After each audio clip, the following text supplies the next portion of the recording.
James, in March 2020, you were the assistant commissioner for communications. I think your title was longer than that at the time. At It, the it was NCHSAA. involved. I'll give Yeah, you that. Yeah. yeah, it was something. Some those words were in that title. Um, in a normal March, what would that job have looked like? I mean, well, it started off as a normal March. I mean, we were in the middle of basketball state championships. Spring sports had already started rolling, and we were running through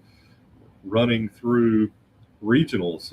Was the week that this all went and started to kind of bubble up under the surface, and there was talk about this pathogen, this COVID virus that everybody was starting to panic a little bit, and we were getting ready for regionals on Saturday at East Carolina and Fayetteville State and over in the Hickory area, and so we were just going about our normal business, ready to play some basketball games. And matter of fact, I was at East Carolina doing stats. One of our good friends, Brian Hanks, was helping me out as a spotter that day, and we saw four great basketball games at Minji's. And Saturday night I went home and started working on all the packages and everything for our press conference day on Tuesday for pre-state championships. And so it's a very busy weekend with regionals. You get the box scores out, you get the stories out, you let everybody know what the times are. You start to decide, who's playing when, who's playing where, whether it comes to Carolina or NC State at the time. And so at that point, we're in business as usual mode, trying to work through that weekend. Tuesday comes around. It's time for the press conference where we introduce the coaches. We bring in coaches from all over the state, women's and men's coaches. We do our normal press conference, and it was that afternoon. We go back over to the association, and ACC tournament is on at that point, right? And so we've got ACC tournament on. We're kind of finishing up, cleaning up the things that we need to clean up from the press conference and start to get things ready for the state championships. And so my job is try to get the program out the door so it can get printed that Tuesday. And then Wednesday, we're planning. We start getting phone calls. Matter of fact, I'm sitting there that afternoon watching the ACC tournament, had it on in the background, and we get a call from Carolina that we may need to start looking for another venue if we want to play. And so, you're just sitting there, you're thinking, okay, well, are we able to play? If we can't play at Carolina, where could we play? You start going through all those different iterations, and then you very quickly come to the reality of we're just going to have to postpone this thing, right? If we can't play at Carolina, if we can't play at NC State, all right, let's postpone and see what happens. So within the course of about 24 hours, we go from everything's on go to everything's on hold. And, I think that's the weird thing. And, it's a very busy time for the association. We're still planning at some point to have the championships at that point. And so everybody's kind of conducting business as usual. And it's just weird to sit there and watch the ACC tournament and then watch the ACC tournament get canceled in the middle of it and realize that, we're not playing basketball at the high school level either. If they're not playing the ACC tournament, it's not really a good look for us to try and play the state championships. Your role was kind of public facing, right, at the NCHSAA, because Sure. you were dealing with the media, which I can tell from experience there were a lot of media questions at that time Yeah. You think? about what was happening and interview requests, and I can sympathize with that. Because of that public facing voice that you had that others in the building didn't. Was there a different pressure that you felt at that time because there were so many questions people wanted answers to and really weren't a lot of answers to give? No, there really weren't a lot of answers. We didn't know what we didn't know, and I think that was the phrase that kept coming to the forefront. It was a complicated dance that we had to do. we're relying on college venues who have shut down their athletic programs for all intents and purposes. We're working with mostly public schools at a time when the governor and Department of Health and Human Services are closing those down, are sending people home to be remote. And so, while yes, we want to play state championships and we understand that getting one game in would be great for everybody involved. There were so many more forces behind the scenes that were out of the control of the folks sitting in the NCHSAA office. And so we did have good communication with the governor's office. We did have good communication with the venues that we were using or wanting to use, and with our member schools. But the reality was that there wasn't a lot of information to share, even though there were tons of questions, right? And so, we were kind of in that same, I almost want to call it like a fog of war, right? Like, as the information comes in, it kind of clears up some things and doesn't. But at the same time, when we're postponing, we're thinking, okay, maybe in 2-3 weeks, we're able to come back, reset where we were and let's play. And it just became clearer and clearer as the days went on that was not going to be a reality for that year. But at the same time, as a staff, we don't control whether or not we can send them back to school. We just have to prepare for when they get to go back. What are we going to do? So there were so many different iterations of calendars and schedules and championship schedules, and even the schedule for the next year eventually.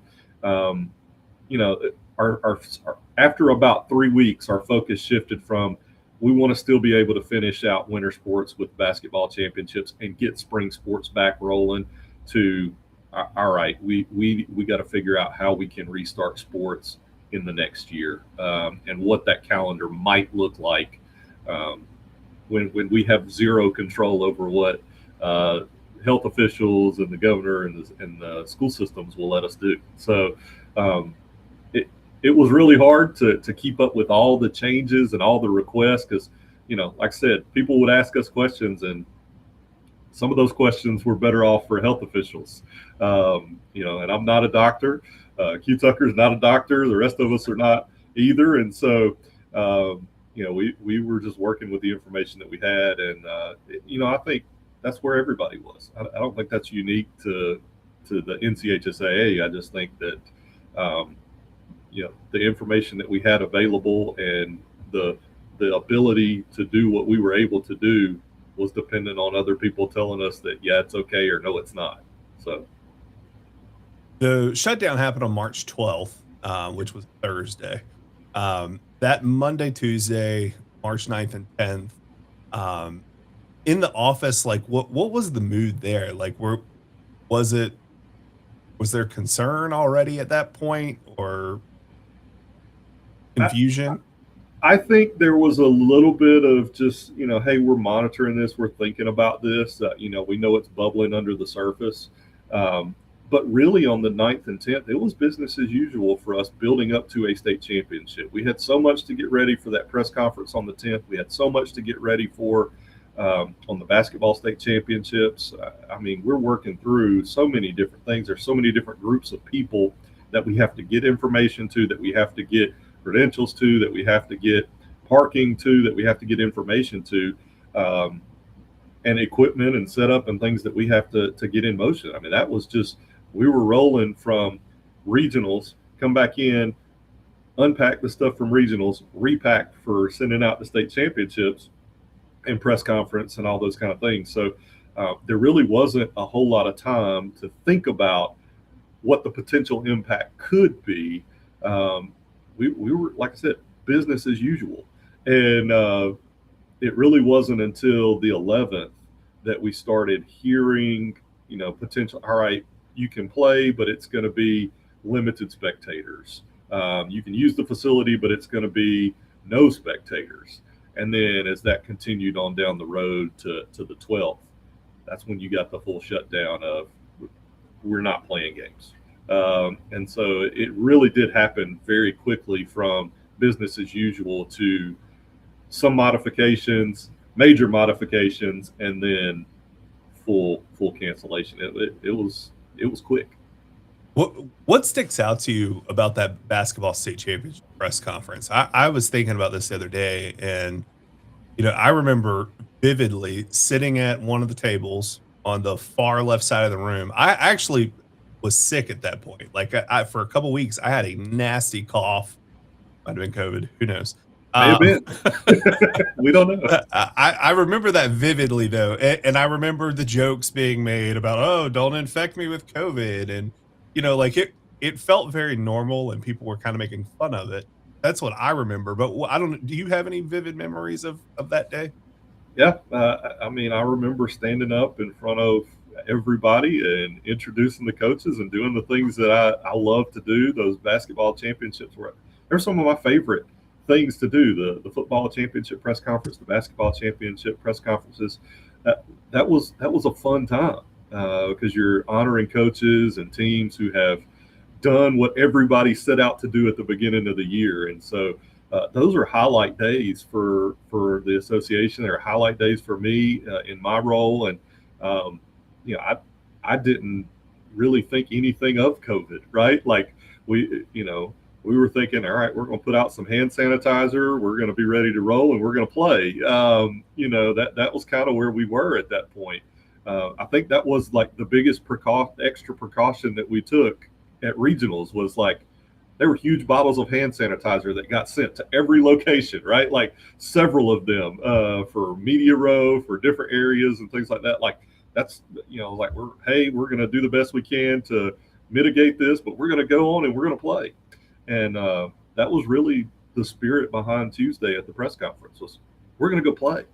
And, it was a celebration of basketball in the state where, we probably love basketball more than anything else in this state. I mean, we call ourselves the hoop state in a lot of ways. And I mean, the reality is some of the best basketball in the country at the high school level is played right here in North Carolina. And so we were ready for that celebration. And, I don't think that any of us ever saw there would be a Saturday that we didn't have state championships for basketball in North Carolina.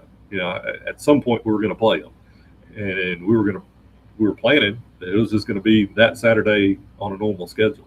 So that Wednesday night, I believe is when the Thunder and I can't remember Thunder and somebody were playing.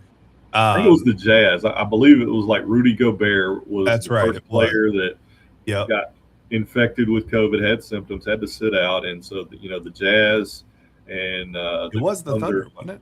Yeah, it was The the Jazz Thunder and and the Jazz, and they pulled the plug on it, and that was bizarre to watch a major sporting event get canceled in the United States, but at the same time, like even with that, I don't think any of us expected what would turn around and happen, in the middle of the ACC tournament game the next morning, right? Like we get to halftime and we're stopping.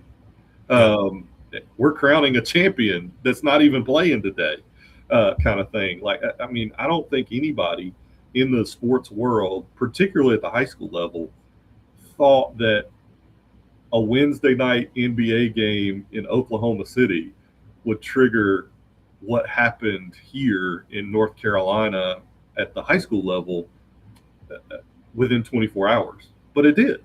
And it was remarkable to see how quick that happened and how quick the dominoes started falling from the NBA to the NCAA and ACC level on down to state government stepping in and saying, hey, this is the direction we're going. Was there a moment when you kind of realized that high school was in real jeopardy that week? The ACC tournament. The ACC tournament shutting down. I mean, they're in Greensboro. They're right here in our backyard. That game, and I think that's when you start thinking about it. Our big state institutions, where we're playing our games, their teams are involved in that decision-making process at the ACC. There's no two ways about that. As a high school athletic administrator at the state level, you understand how conferences kind of work and affiliate. It's decisions are made by their member schools in large part, at least in high degree of consultation with their member schools.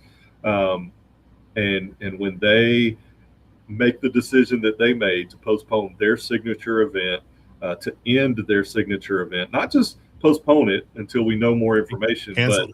but they stopped it where it was, awarded a championship trophy, and moved on, hoping that they would get to have Selection Sunday. And, I think that was the moment, in at least in my mind, and I think in most of the people in the office's mind, of, okay, something big is about to go down. Something big is about to change. I remember that Wednesday night going into Thursday morning, having a sense of like, we're probably going to, something like you said is going to happen. Something's going to change here. I had a doctor's appointment that day that I canceled because I knew I was probably going to be have a busy day on Thursday. Um, you know, I one thing I did during COVID was I kept meticulous notes that I could go back and look at, because it was obvious to me this was going to be a really long term story. Right? It Yeah. wasn't going to be a one day thing. So that morning, I know early that morning, somebody told me that there was going to be a conference called the NCHSAA, I think at like 8 or 9 o'clock that morning.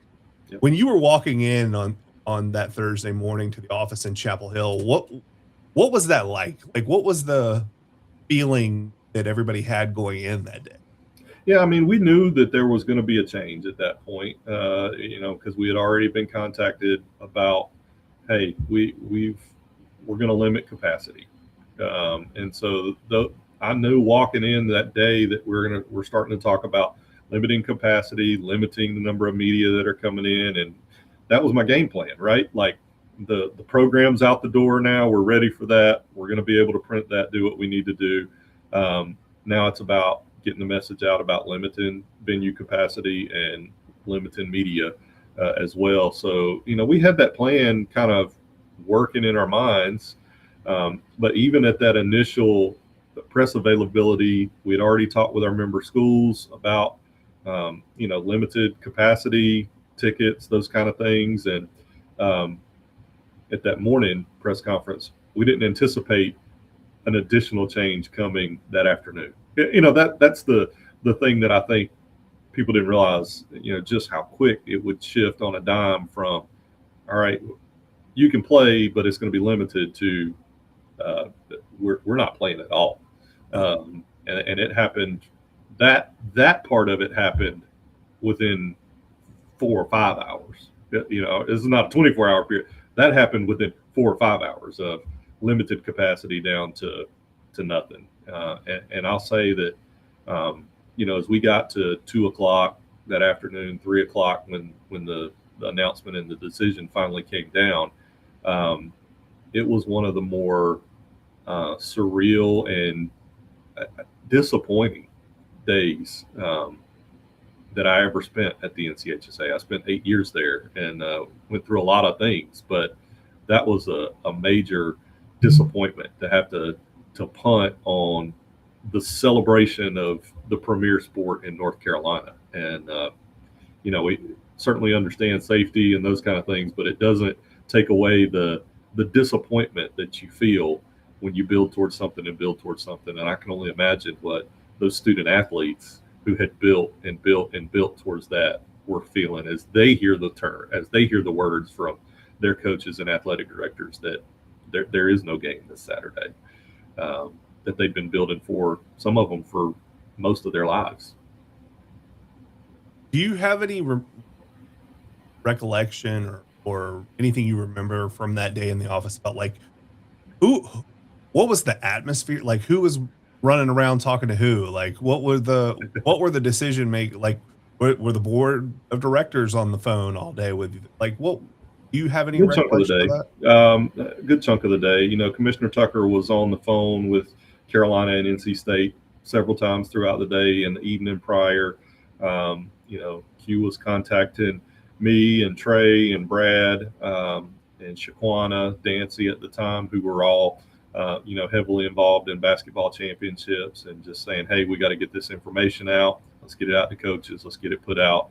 Let's get prepared for this, press availability and our conference call with our coaches and ADs in the morning. So it was constant communication between the commissioner staff, the directors of sports and championships, and Q was really the point person liaison between the universities and the NCHSAA. And so a lot of the conversation was happening. Q would be on the speaker phone in her office, and we'd all be sitting around the table as commissioners and directors, hearing what those universities had to say, hearing what the governor and DHS had to say. And so I think that it was busy. It was busy because we were still running around preparing like we were going to have a game. But as those phone calls would come in, everybody'd reconvene back in the commissioner's office and see what the update was. But we were still preparing to play a game for a good part of that morning, and it wasn't until after lunch that everything changed, and that's when it really was.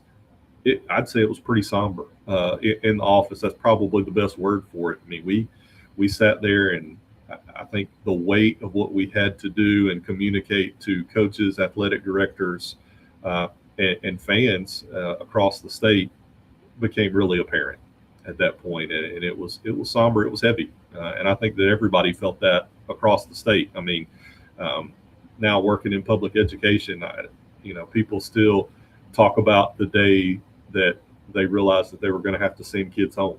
Like, what all are we going to have to get in place so that they can do some type of educational activity at home? What all do we need to get in place and get moving? And so there was a lot of work to do, but it was also very somber of, man, this really does change everything, what we're having to go through now.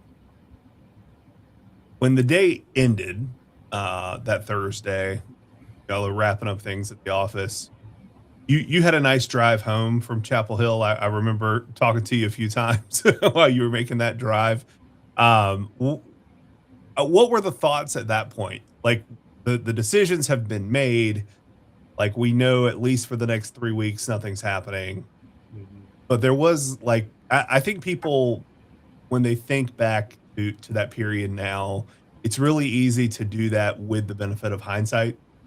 But in the moment, people really thought, like, oh, hey, maybe in 3 weeks we'll be back.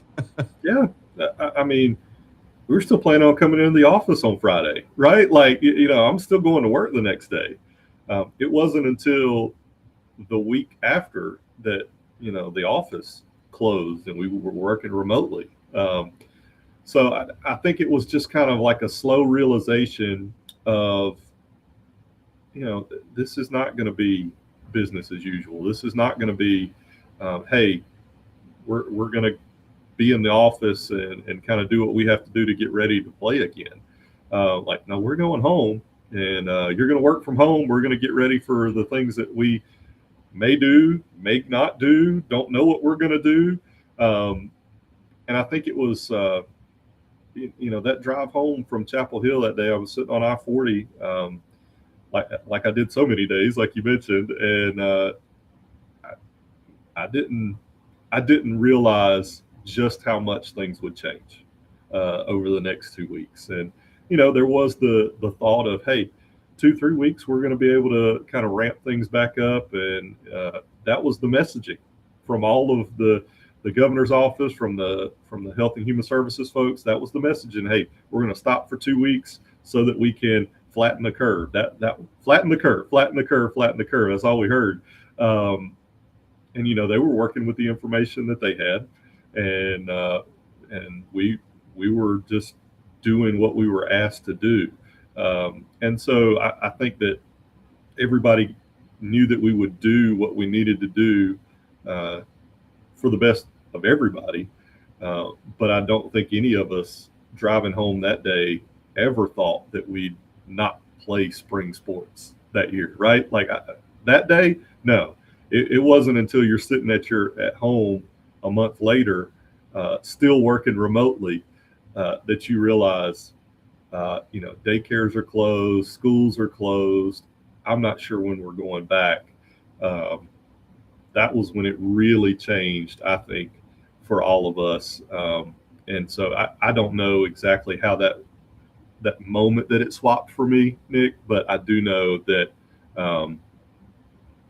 that day it wasn't it, right? Like I still very much thought 2-3 weeks we'll be back at work. What what was the challenge of communicating decisions from the NCHSAA when that situation was changing so much so quickly? The biggest challenge when you're at the state level at the association is our priority is always communicating with the member schools first. And so much of that information is changing quickly, that media is getting to us and getting information from Department of Health and Human Services, their contacts there, from the legislature, from the governor's office, from school systems all over the state. They're getting information that we don't have yet, or that we're in the process of getting and verifying and confirming. And we want to be right more than we want to be quick. And so we want to make sure that we're communicating the right things to our member schools, and we want them to have it first. Because the reality is that we want our coaches, our teachers, our principals, and ADs to be able to have that conversation with their student athletes first. Before it gets out to the public, we want them to be able to prepare these students. We want them to be able to know what's coming down. And that's with any decision. That's not with, like, we're canceling state championships. That's, hey, there's a suspension, there's probation, there's some of the, we want them to be able to have those conversations with their students first. And so that was always a difficult thing, but it was especially difficult in COVID because you had so many news agencies that had sources far beyond the amount and capacity that we're able to do in our office. I was the media person for the NCHSAA. WRAL or one of those major outlets like the News and Observer, they've got tens and hundreds of employees that have sources, that have information that they're getting from their various different contacts in various parts of the world. And what we were dealing with was so intertwined with medicine, government, education, like there was just a lot of moving parts. And so it wasn't just an athletics, a sports story. It wasn't just a venue story. It was all encompassing, and being able to communicate the right information with our coaches and ADs at the right time was a challenge because you had to do it quickly. And, we weren't at a point with Zoom and Google Meet and all the different platforms that we have now. Those things came along during the pandemic, and I know some were available, but they didn't really bloom into the platform for instant communication that we have now until during the pandemic. So we were still trying to organize through email, phone calls, texting, and those kind of things. You're still trying to get information to those people through those channels and get them on a conference call together, right? Like, hey, you got to call into this number. We're all going to be there. I'm not seeing your face, but we're talking, kind of deal. And that's something that, I think as we look back on it, we don't realize how much the technology changed in that little period of time around communication as well, because it had to. Necessity is the mother of all invention, they say, and it really did change the way we communicate as an association on the fly during the COVID pandemic. What were you hearing from schools and ADs, coaches during that time? You talking about the day of, or are you talking about just throughout generally during that period of time and over, I guess, months, right? Over months we were talking to them on a regular basis. What is your district going to allow? When are you going to be able to offer baseball? When are you going to be able to offer softball, track? These opportunities that our students enjoy so much, that enrich the educational opportunities that they have available. Like, when are we going to be able to do that? And so, every school system had their own protocols, right? Every school system had their own remote learning. Every school system had their own different way that they were dealing with mitigating risk. And as a state association, we're trying to balance providing opportunities for those that are in, and making sure that there's an opportunity for those who are not later or at a different time, and trying to balance, can we offer a championship when half of our schools are in and half of our schools are out? Who's going to be able to participate? What are our number of teams really going to look like? Because it was a constant, this team is fielded, this team is not. It was hey, we've got an outbreak on this team. They're shut down for 2 weeks. So we were constantly communicating with ADs and principals about just the reality of their school system, because as soon as somebody shows symptoms, everybody shut down for 10 days. So it was a different world that we lived in. And once you got to playoff time, because we did start some sports up and we still had COVID protocols in place. Once you got to that point, once symptoms started showing, we had to remove some teams from playoff games because of, symptoms and teams getting shut down. These are terrible, horrible decisions to have to stick on a 14, 15, 16-year-old. But we had to do it fairly, and we had to do it uniformly across the board in an atmosphere where there were so many different protocols, there were so many different guidelines, because school systems each had their own, to some degree. There was some standard at the state level, but some school systems were above and beyond that even. So it was challenging, but there was a lot of communication, and I'm really proud of the work that our staff did, but mostly proud of the work that our athletic directors and coaches did to try and make athletics available to our student athletes as we tried to get back to normal, whatever the new normal was going to be, trying to normalize things for students so that they get the opportunity to participate, because they're only in high school once. Yeah. You mentioned at the beginning, it was the flatten the curve. And I can't remember if it was 2 or 3 weeks that the schools were initially shut down for, but there was a period of a few weeks there.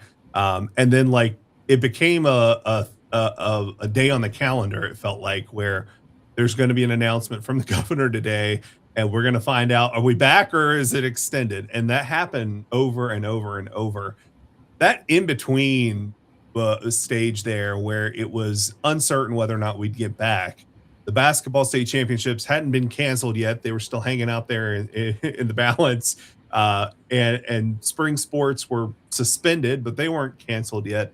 What was that period of time like, where you really you knew it wasn't happening normally, but you didn't know if it would happen, and if it would, when it would happen? That period was a lot of work, because every 2 weeks you'd get a new issue from the governor or from DHHS to say, hey, we're out. And so in the meantime, you're planning for, all right, we're going to get another update in 2 weeks. If we get the go ahead to go back at that point, what can we do?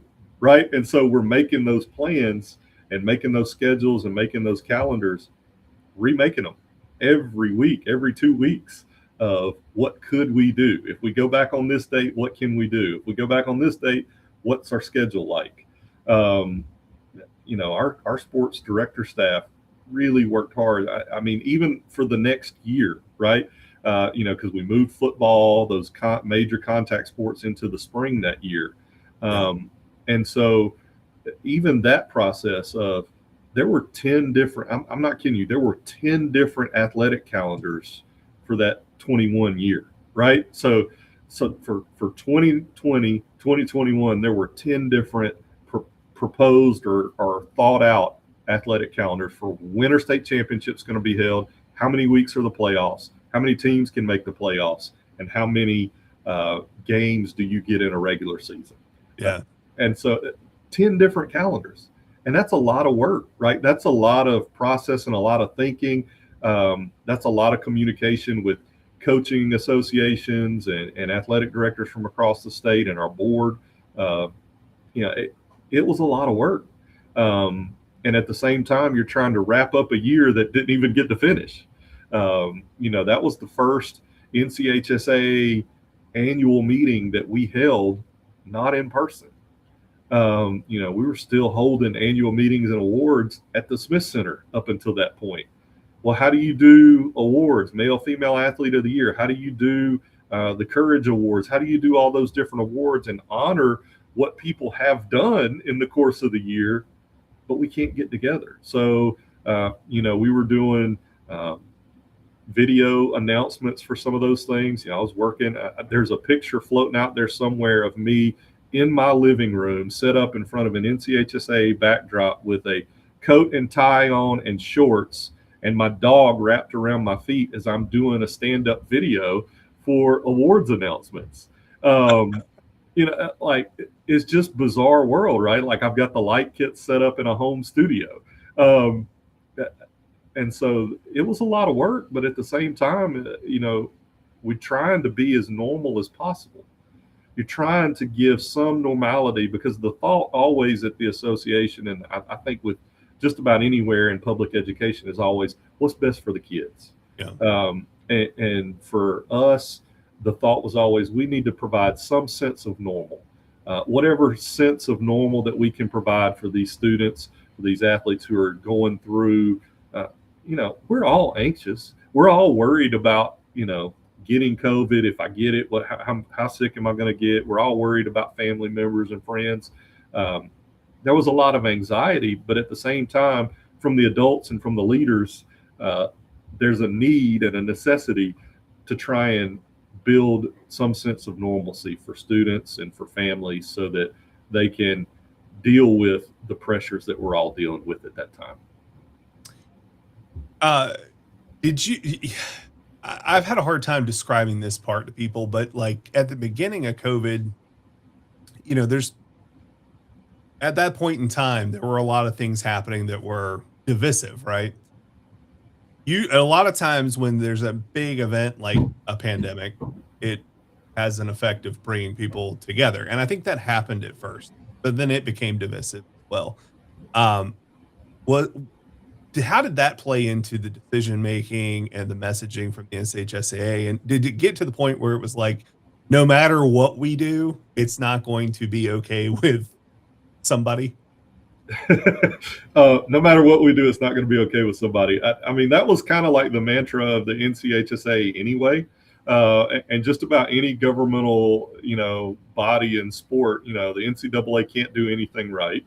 The NCHSAA, you kind of feel like you can't do anything right. And so, we'd go to summer meetings with our colleagues from across the country, and it would be like, all right, well, what made somebody mad today, right? Like, somebody's happy, but somebody's mad, and you only ever hear from the people who are mad. So we kind of already felt that. But, when we got to the pandemic, at first, you're right. I think it really was like, all right, we're all going to pitch in and do what we need to do for the good of our society. And everybody was okay with that. But as the decision making drug on and changed, and this state's going back, this state's not, there's that public pressure of, well, you're only doing this for a political reason. And, there was never a political decision at the NCHSAA regarding COVID. Like, it was literally, this is what the governor says. He's the head of our state. We have to follow what they say. Most of our members, all but 4 of our members at the time, are public schools. They have to follow what the governor and DHHS say, and their local boards. And so there were possibly within the government and within local boards and some of those kind of things, some political things that were happening during that time period. But at the NCHSAA level, we had no control over that. Our control over was what could we do for student athletes safely, and that's all we were concerned with. What can we offer our students in our schools safely and fairly and equitably? Can we give everybody the opportunity to participate that we want them to have and enjoy?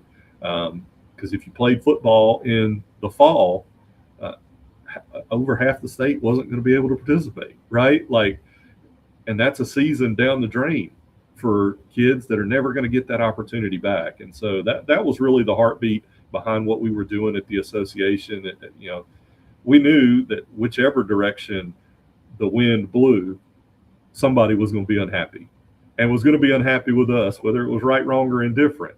But that's just the nature of leadership. That's just the nature of leadership. You can't make everybody happy, but you can do what's best with the information that you have available. And I'm really proud of my colleagues at the association at the time. I'm really proud of the board of directors at the time for sticking the course and dealing with some of the not so fun things that came our way during that time period to still offer the opportunities we were able to offer student athletes across the state as we reopened.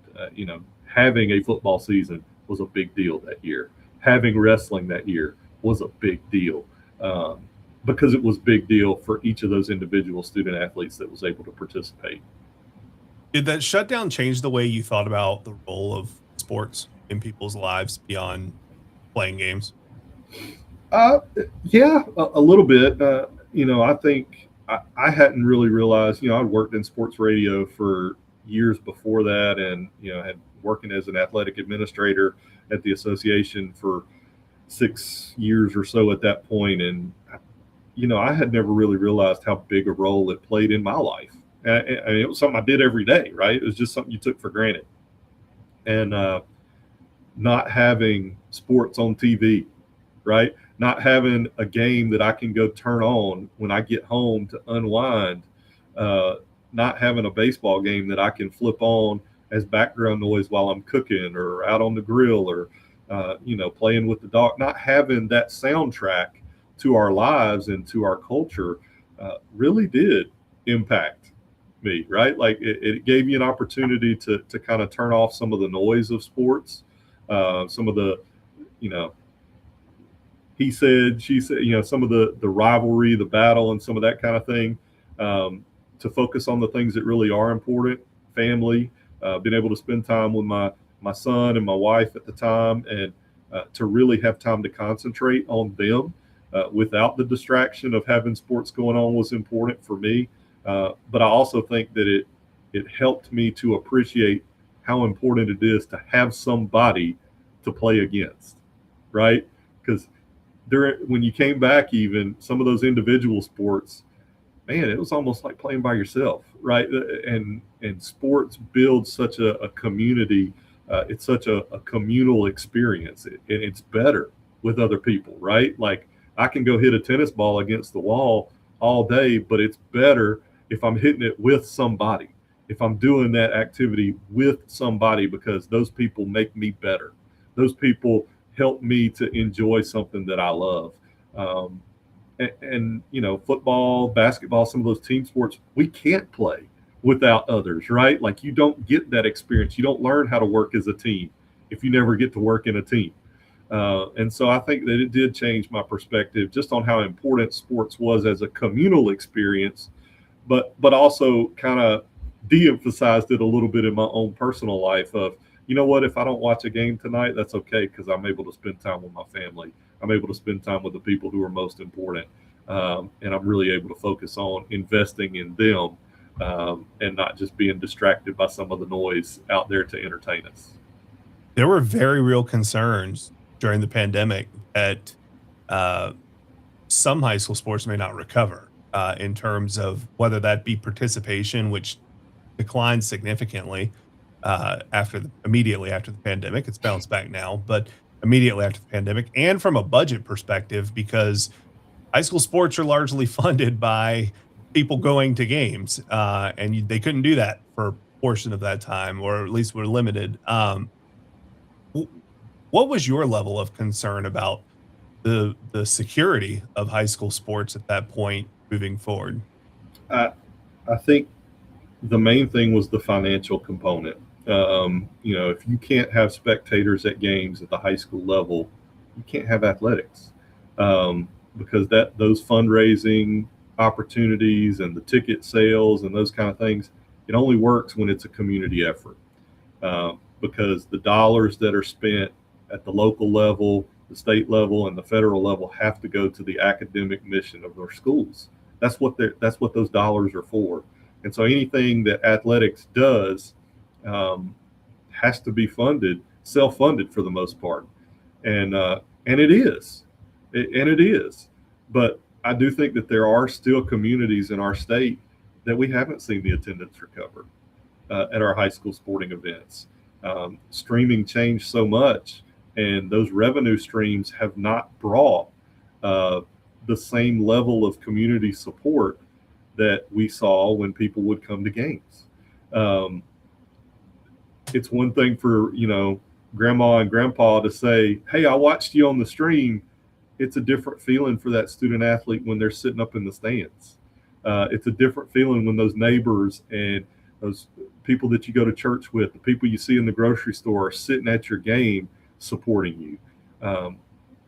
It's different.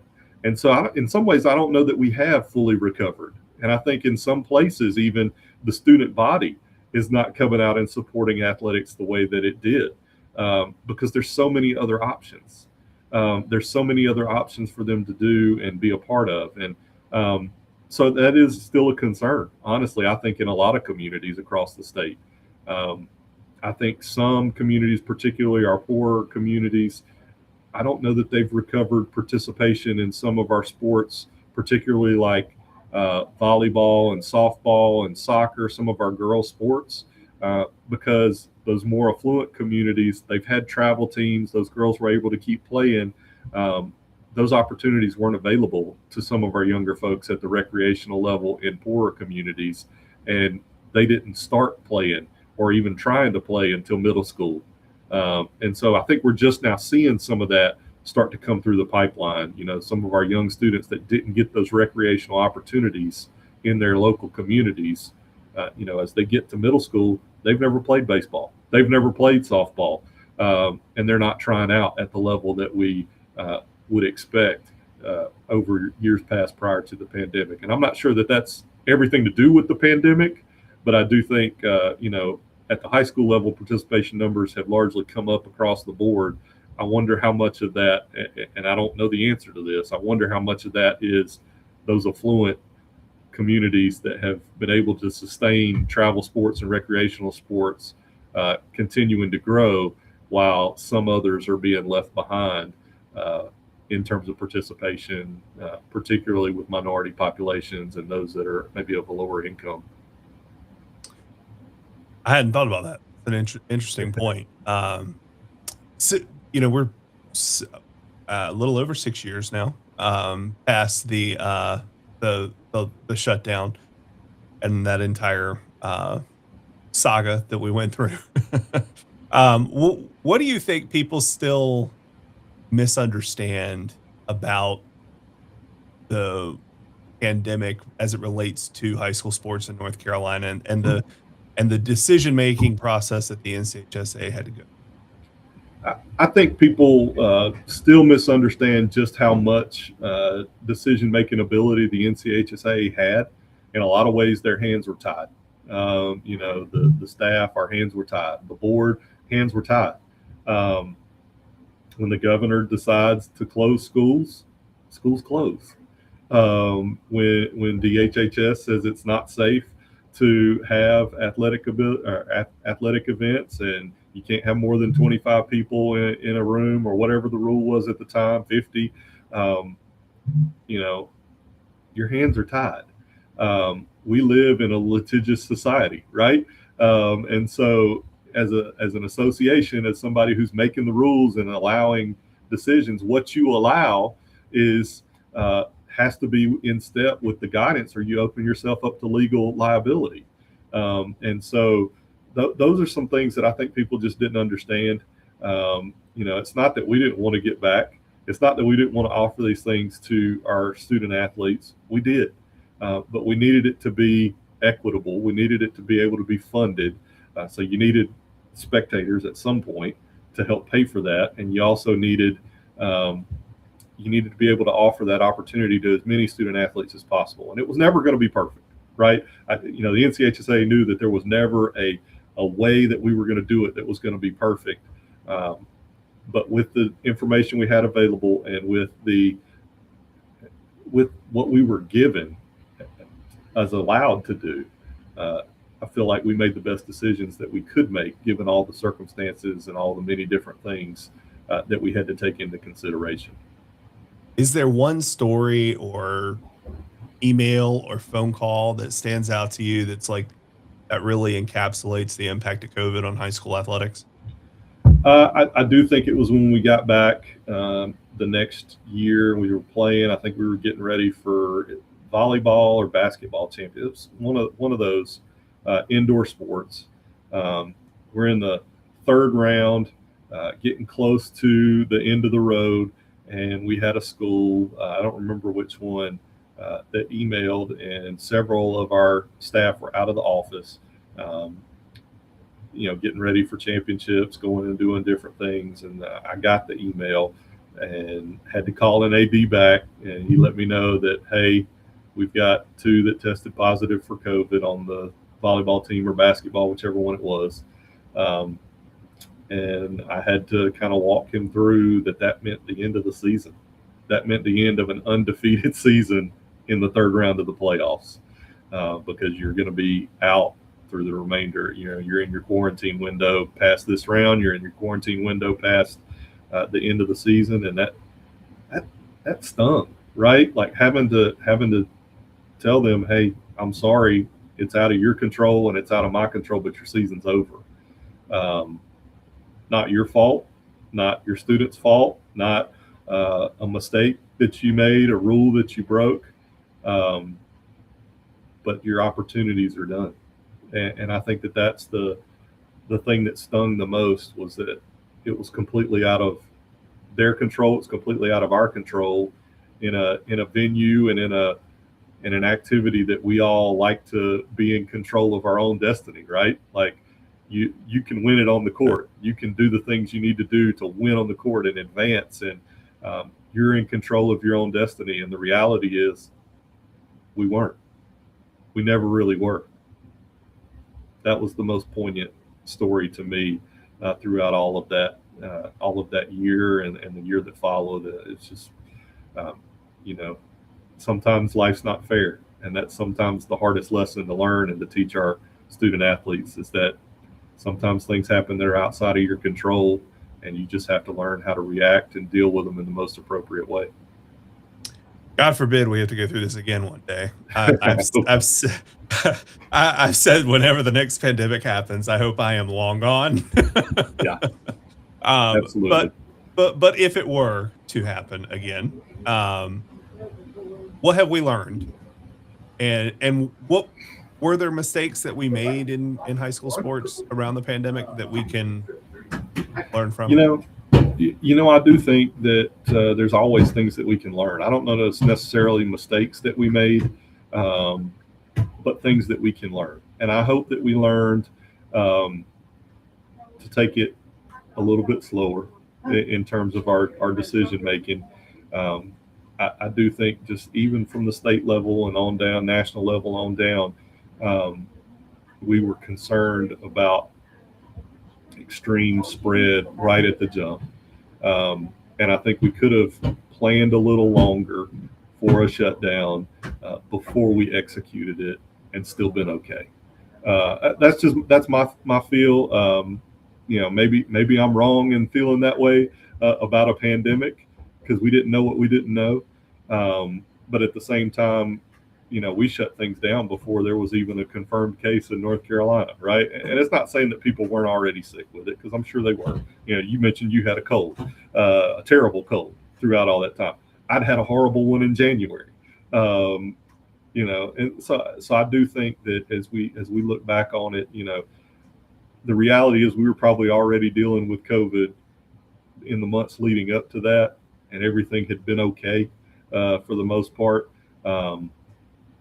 But I do think that, we've done some things to mitigate. We've done some things to, in general, do pretty well with taking care of the health and well-being and safety of students, but also, just our general population here in America. We're very fortunate. But, I do think as we look back on it, give people grace. That's the first mistake. I don't think that if we did make a mistake, it was that, we didn't give enough grace to people who were having to make very, very difficult decisions and advise our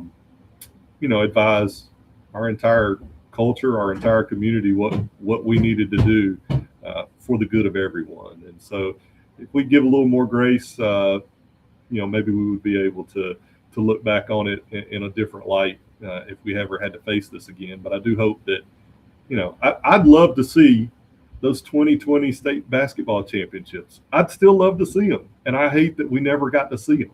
I hate that we never got to go back over the summer and even play those games.